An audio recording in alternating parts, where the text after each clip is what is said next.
এখনো সামান্য কাজ করে মানুষ কত পয়সা চেয়ে নেয়, আর মানে উনি এত বিপদের সময় একটা হেল্প করে কোনো পয়সা নিল না। আশ্চর্য লাগে। বাংলার সীমানা থাকবে সে পরিস্থিতি হবে।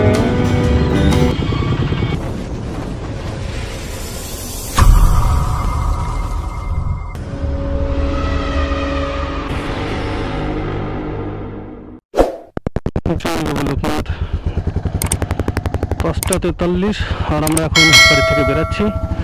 4টায় উঠে পড়েছি। আজকে একটু দেরি হয়ে গেল গোছাতে, যদিও রাত্রে প্যাক করে রেখেছিলাম। উঠেছি সকাল 5:50, তার মানে ঠিক 7 মিনিট লাগলো বাড়ি থেকে দক্ষিণেশ্বর আসতে।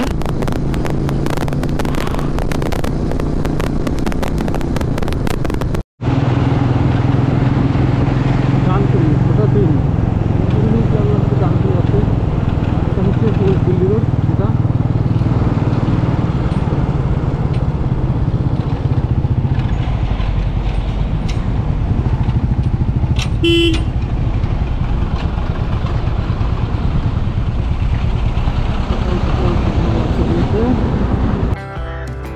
জীবন বদলেছে অনেকটাই, তাই চাইলেই আর বেরিয়ে যাওয়া যায় না। ঠিক আগে যেমন ইচ্ছা হলো আর বেরিয়ে যেতাম, এখন সেইভাবে না বেরোলেও দিন সময় সব কিছু বিবেচনা করে হাতে কাজ দেখে তবে বেরিয়ে যাই প্রকৃতির ডাকে।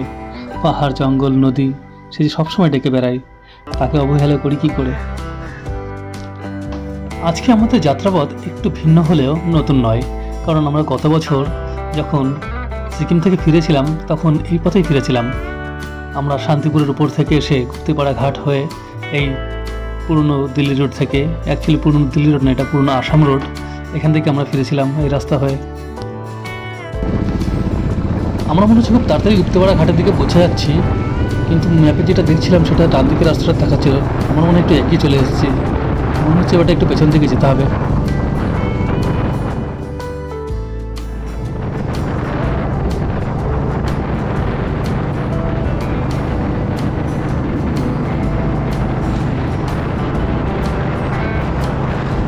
ফাইনালি পৌঁছে গেছি আমরা গুপ্তিপাড়া ঘাটে।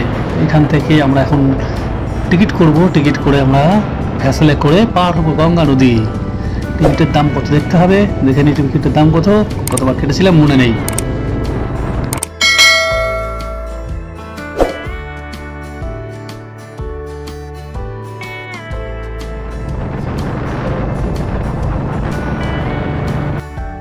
শীতের সকালে ঠান্ডা বাতাস মনটাকে ঝরিয়ে দেয়। এই মার্চ ডিসেম্বরে যখন পূর্ব দিক থেকে সূর্য ওঠে, চারিদিকে ঝলমল করছে, আমরা ঠিক তখনই পার হচ্ছি গঙ্গা নদী একটা সুন্দর রাইডের জন্যে।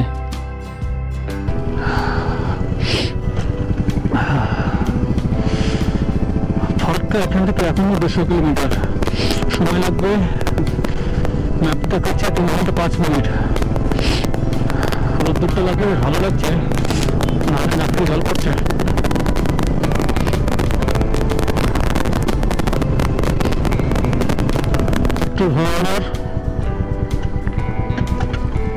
কারণ কালকে আমি পেট্রোল পড়তে ভুলে গেছিলাম।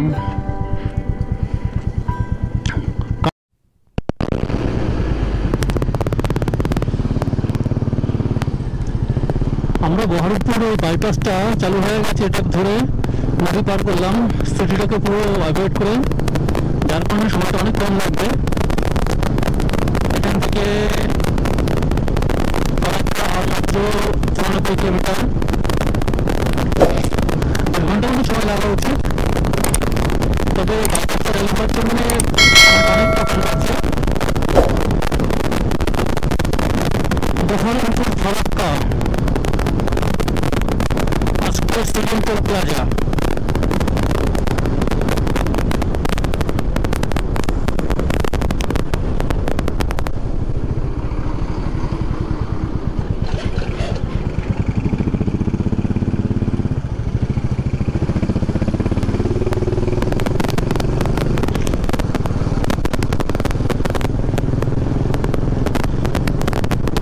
যখন আমরা বর্ধমান থেকে এসেছি তখন মনে হয় একটু তাড়াতাড়ি হচ্ছিল, কারণ নোটগ্রামে পৌঁছাতে আমাদের 9টা সাড়ে 9টার বেশি বাজে না। কখনো আজকে 10:30টা বাজে আছে, এখন নোটগ্রাম পৌঁছানি আমরা। প্রত্যেকবার যখন রাইডে বেরাই তখন খুব খুব এনার্জি নিয়ে বেরাই, আর যখন ফিরি তখন মনে হয় না এবার বোধহয় আর তাড়াতাড়ি রাইডে যাব না। ব্যাস ফেরার ঠিক 1 সপ্তাহ পর থেকে শুরু হয়ে যায় আবার নতুন রাইডের জন্য নতুন উদ্যম। মানে রাইডে যেতে না পারলে তখন মনে হয় যে পাগল পাগল লাগছে। আর এত সুন্দর রাস্তা, এই প্রকৃতি দেখে কার না মনে হয় যে আরেকবার চাই। ইচ্ছা করে না ঘরে বসে থাকতে, বারবার ফিরে যাই এই পথে, বারবার ফিরে যাই সেই পাহাড়ে।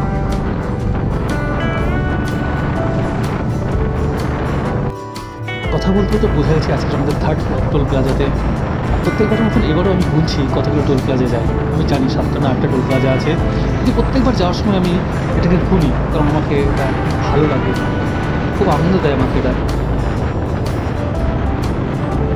আমরা এখন পৌঁছে গেছি ফারাক্কা ব্রিজ সামনে চলে এসেছে আমাদের আজকের যে প্রথম গন্তব্য বলতে আমরা স্টপেজ গুনি যে ফারাক্কায় গিয়ে আবার স্টপেজ দেবো। তো ফারাক্কায় গিয়ে এখন আমরা এরপরে টুনে গিয়েই লাঞ্চ করবো।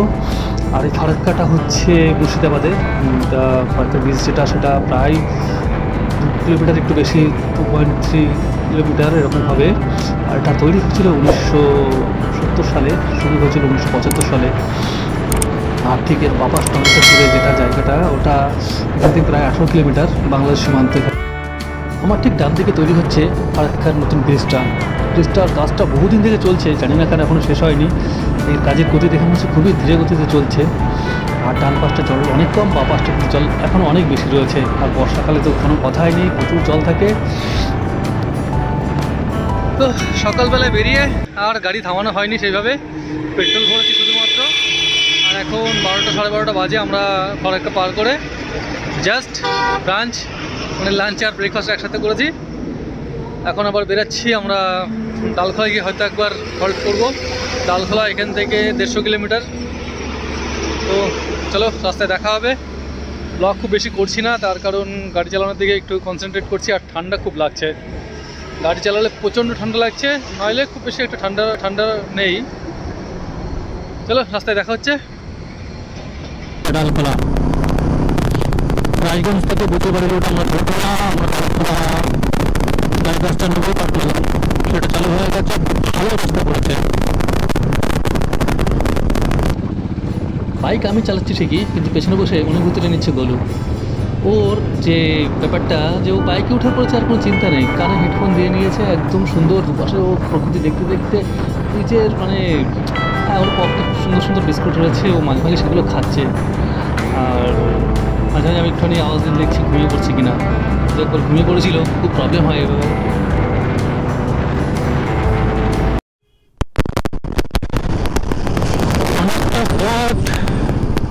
সিঙ্গেল রাস্তা থেকে এসে এবারটা হাইওয়ে পেয়ে গেছি। বেশি সময় লাগলো না রায়গঞ্জ ক্রস করতে, মিনিট 20 লেগেছে। এখান থেকে ডালখোলা কতটা হবে আন্দাজ 30 কিলোমিটার হবে, আধ ঘন্টা।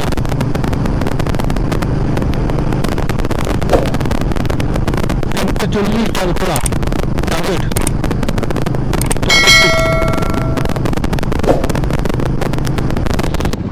এটা আমাদের আজকের দিনের 4th টোল প্লাজা, 4th না 5th, এটা সম্ভবত 5th টোল প্লাজার মধ্যে এখানে মিস করে গেছি। আই থিঙ্ক এটা 5th টোল প্লাজা, কারণ এটা ডালখোলার কিছুটা আগে, ডালখোলার পরে আরেকটা আছে, ডালখোলার পরে দুটো আছে, ঠিক আছে। তো একটা কিষানগঞ্জের ঘন্টা আশেপাশে কোথাও, আর তারপরে একটা ডালখোলা আছে, মানে এটা হচ্ছে আজকে 5th টোল প্লাজা আমাদের।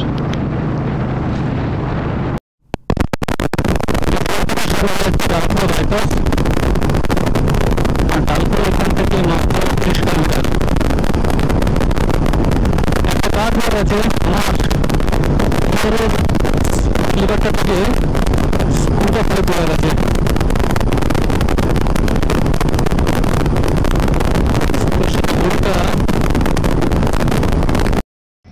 গিয়ারের এই নাট বোল্টটা খুলে গিয়েছিল, হঠাৎ করে এখানে এসে দাঁড়ালাম। দাঁড়িয়ে এখানে একজন দাদা আসলেন, উনি ওনার ওখান থেকে একটা নাট খুঁজে আমাকে লাগিয়ে দিল, বাট সে কোনো চার্জ নিল না, কোনো পয়সা নেয়নি। কখনো কখনো সামান্য কাজ করে মানুষ কত পয়সা চেয়ে নেয়, আর মানে উনি এত বিপদের সময় একটা হেল্প করে সে কোনো পয়সা নিল না। আশ্চর্য লাগে কত রকমের মানুষ হয়। আমি তো ভেবেছিলাম যে এখানে কিছুই পাবো না। কিন্তু যাই হোক গ্যারেজ না থাকে ওখানটায় একটা কোনো দোকান থেকে খুঁজে আমাকে লাগিয়ে দিল নাটটা।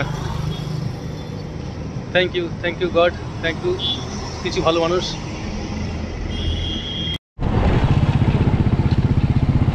আজকে দিনের প্লাজা, এই হচ্ছে সেই চায়ের দোকান, যে চায়ের দোকান বসে আমরা গত বছর চা খেয়েছিলাম। এই যে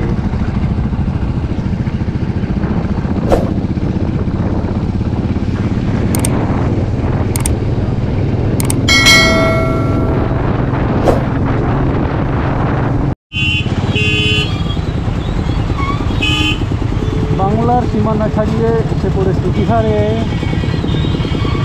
অ্যাকচুয়ালি আমি এখানকার দুজন মানুষকে দেখে মনে করলাম কি বিহারে ঢুকে গেছি, তারপর দেখলাম হ্যাঁ আমরা বিহারে ঢুকে গেছি। এখানকার যত গাড়ি আছে সব বিআরপি নাম্বার, সামনে বিআরপি নাম্বার।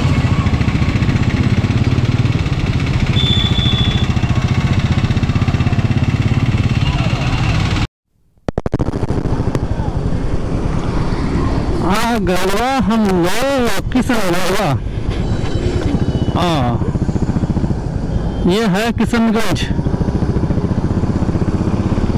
समझ गया ना।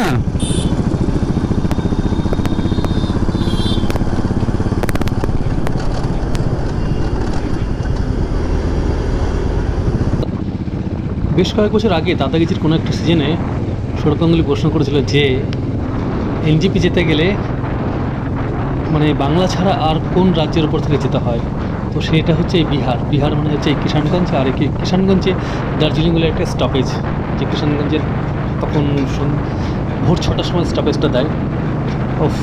প্রথমবার যখন দার্জিলিং বলে চলছিলাম খুব মজা। কিষানগঞ্জ এসে নেমেছি আর সঙ্গে সঙ্গে গরম গরম চায়ওয়ালা চা আর সঙ্গে ওই সিঙ্গারা, কি দারুণ লাগছিল। সেবার গিয়েছিলাম গোচালা ট্রেকে, প্রথমবার দার্জিলিং মেলে।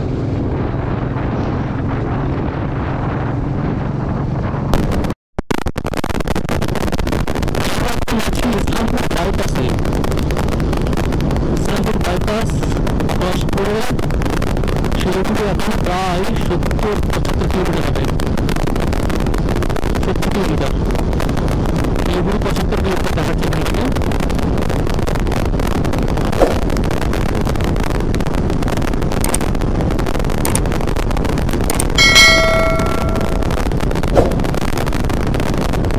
ঢুকছি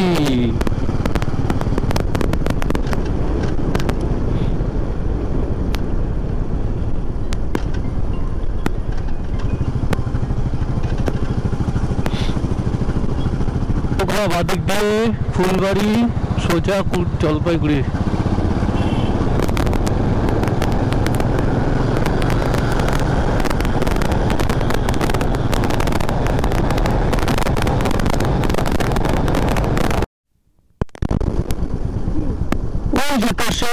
জ্বলছে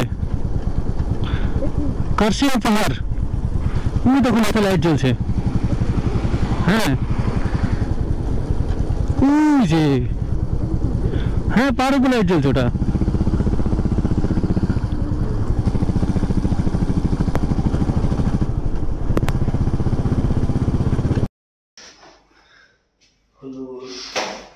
ফাইনালি এসে পৌঁছে গেছি শিলিগুড়িতে। আজকে কোনো হোটেল নেই, আজকে আছি আমার বন্ধু কই রে, এই যে মিস্টার প্রদীপ, অনেকে চেনে আমার বন্ধুকে। তো আমি আসার খুশিতে এই যে নিজের হাতে চিকেন রেডি করছে। চিকেনের রেসিপি কি হচ্ছে প্রদীপ? নর্মাল আমাদের এটা প্রদীপের স্পেশালিস্ট, প্রদীপের স্পেশাল, ঠিক আছে। এটা টক দই, হ্যাঁ কাউকে বলে খাওয়াতে পারবো না। হ্যাঁ কাউকে আর বলে খাওয়ানো হবে। আমরা কলকাতা থেকে এসে এখানটাই ভাগ বসাচ্ছি খাবারে, মানে ভাগ বসানো নয়, আমাদের জন্যই করা হচ্ছে। আর এসে ধরার আগে আমাকে নিয়ে বাজারে গেছে, ভালোই লাগলো। এখানটায় শিলিগুড়িতে বাজারে কখনো যাইনি, বাজারটাও ঘুরলাম। আর এখানে জায়গাটা খুব সুন্দর, এই রুমটার ছাদের উপর থেকেই কার্সিংয়ের পাহাড়টা দেখা যায় না ভাই, একদম পরিষ্কার, পুরো পরিষ্কার দেখা যায়। আমরা লাইটটা দেখতে পাচ্ছি এখন, ওখানে লাইট চলছে পাহাড়ে, সেটা দেখা যাচ্ছে। সকালবেলায় দেখবো লাইট, মানে সকালে কেমন লাগে দেখতে, সেটা দেখবো।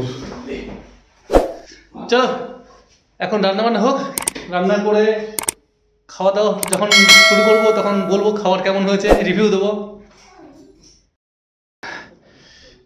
খাবারটা খুব সুন্দর হয়েছিল, খেতে খেতে আর রিভিউ দিইনি। আজকে প্রদীপ যা চিকেন রান্না করেছে সেটা তো অসাধারণ, মানে অসাধারণ থেকে অসাধারণ।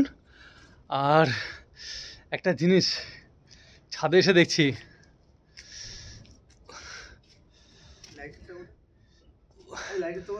ওই পেছনে ওই যে লাইট জ্বলছে ছোট ছোট, ওটা কার্শিয়াং, মানে ওই বাড়িটা নয়, ওই বাড়ির লাইটটার একদম পেছনে ছোট ছোট লাইটটা, ওটা কার্শিয়াংয়ের লাইট।